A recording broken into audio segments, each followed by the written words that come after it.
नमस्कार. कोकणी थाट या आपल्या यूट्यूब चॅनलमध्ये तुम्हा सर्वांचं मनपूर्वक स्वागत. तर आजचा मेन्यू तसा तर स्पेशलच आहे कोकणी माणसासाठी. काळ्या वाटाण्याची उसळ, आंबोळीबरोबर खा, कोंबडी वडे त्याच्याबरोबर खाल्ले तरी चालेल, भाकरी आहे, पोळी आहे किंवा नुसती खा कांदा आणि लिंबू पिळून. चवीला अतिशय अप्रतिम.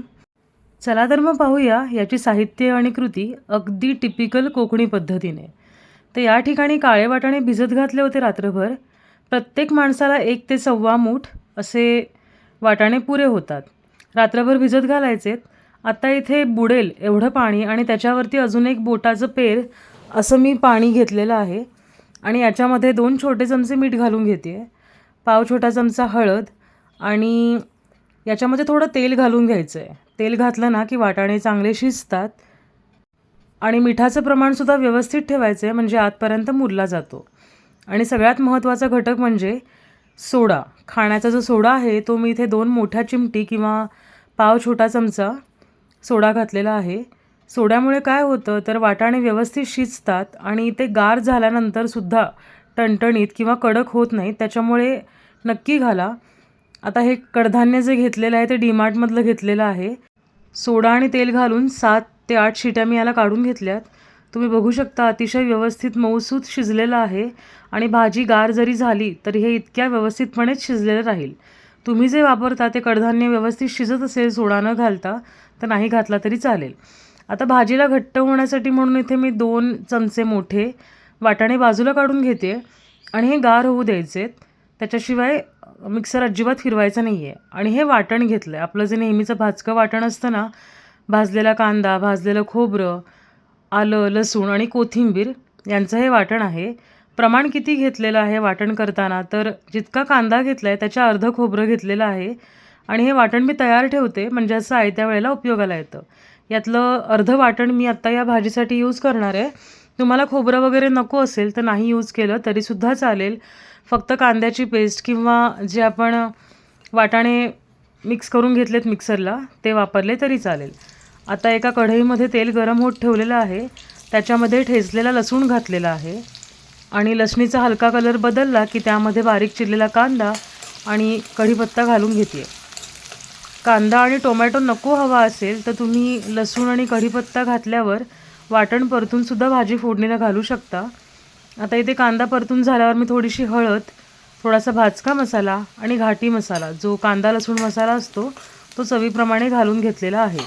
तुमच्या घरी जो मसाला तुम्हाला आवडतो आहे तोच तुम्ही वापरला तरीसुद्धा चालेल.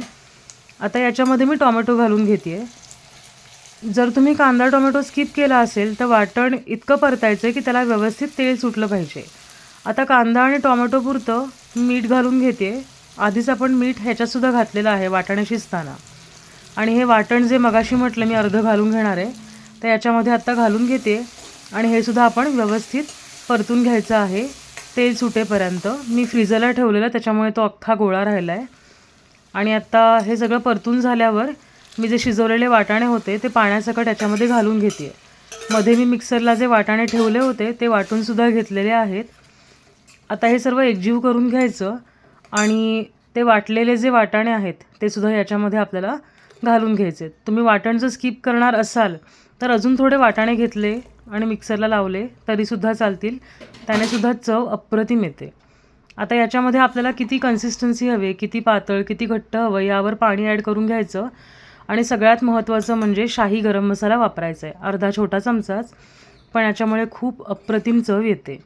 आता वाटाणे वगैरे सगळं शिजलेलंच आहे पण आपण एक झाकण ठेवून एक मोठी खदखदून उकळी काढून घ्यायची आहे. तुम्ही बघू शकता अप्रतिम वास येतो आहे भाजीला, इतका सुंदर वास येतो आहे की भूक नक्कीच चाळवेल. आता याच्यामध्ये हिरवीगार बारीक चिरलेली कोथिंबीर घालून घ्यायची. मस्त आहे. याच्यामुळे सुद्धा चव फार एन्हान्स होते एखाद्या पदार्थाची. तर सांगायचा मुद्दा असा की माझा मुलगा क्लासमधून आला घरी आणि भाजीचा वास घेत त्याला असं वाटलं की आज घरी चिकन केलेलं आहे. इतका खरंच अप्रतिम वास येतो आणि ही अतिशयोक्ती नाही आहे. तर ही भाजी तयार झालेली आहे आपली. भाकरीबरोबर खाऊ शकता, पोळीबरोबर खाऊ शकतो. जे मालवणी वड्या आहेत ते त्याच्याबरोबर खाल्ली तरी अप्रतिमच लागते. आंबोळीबरोबर सुद्धा काळ्या वाटाण्याची उसळ अतिशय अप्रतिम लागते. भाताबरोबर सुद्धा छान लागते किंवा कांदा, टोमॅटो आणि लिंबू पिळून नुसती खाल्ली तरीसुद्धा आपल्यामध्ये एक सुंदर कॉम्बिनेशन आहे.